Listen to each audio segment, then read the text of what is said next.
This is just a sample of the audiobook. To get the complete audiobook, access the link posted in the first comment.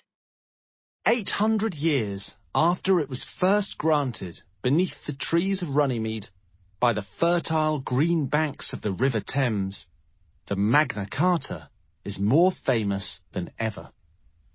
This is strange. In its surviving forms, there are 4 known original charters dating from June 1215. The Magna Carta is something of a muddle, a collection of promises extracted in bad faith from a reluctant king, most of which concern matters of arcane 13th century legal principle. A few of these promises concern themselves with high ideals, but they are few and far between. Vague and idealistic statements slipped between longer and more perplexing sentences, describing the customary fee that a baron ought to pay a king on the occasion of coming into an inheritance, or the protocols for dealing with debt to the crown, or the regulation of fish traps along the rivers Thames and Medway. For the most part, the Magna Carta is dry, technical, difficult to decipher, and constitutionally obsolete.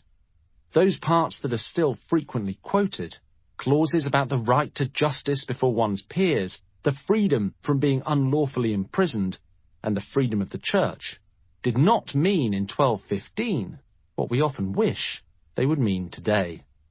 They are part of a document drawn up not to defend in perpetuity the interests of national citizens, but rather to pin down a king who had been greatly vexing a small number of his wealthy and violent subjects.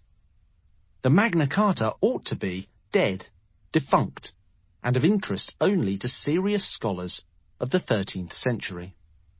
Yet it is very much alive. One of the most hallowed documents in the world, revered from the Arctic Circle to the Antipodes, written into the constitutions of numerous countries, and admired as a foundation stone in the Western traditions of liberty, democracy, and the rule of law. How did that happen? The Magna Carta was a peace treaty, born of a serious collapse in relations between King John and his barons. The reasons for that collapse will be discussed in this book, but the basic thrust of events was simple. A large party of John's barons, with the assistance of churchmen, guided by the impressive Archbishop of Canterbury, Stephen Langton, demanded that the king confirm in writing and certify with his great seal a long list of rights and royal obligations that they felt he and his predecessors had neglected, ignored, and abused for too long. These rights and obligations were conceived in part as a return to some semi-imaginary ancient law code that had governed a better, older England, which lay in their historical memory somewhere between the days of the last Saxon king, Edward the Confessor, and the more recent times of John's great-grandfather, Henry I.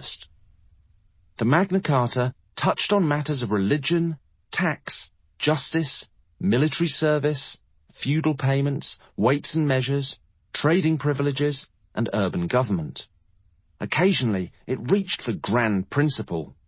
Famously, John was forced to promise that no free man is to be arrested, or imprisoned, or diseased, or outlawed, or exiled, or in any other way ruined, nor will we go or send against him, except by the legal judgment of his peers, or by the law of the land.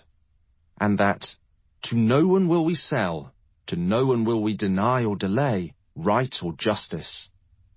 But for the most part, what was at issue in 1215 was a tight-knit, technical, and often quite dull shopping list of feudal demands that was mainly of interest to, and in the interests of, a tiny handful of England's richest and most powerful men. The Magna Carta's terms applied only to free men, who were then at best 20% of England's adult population.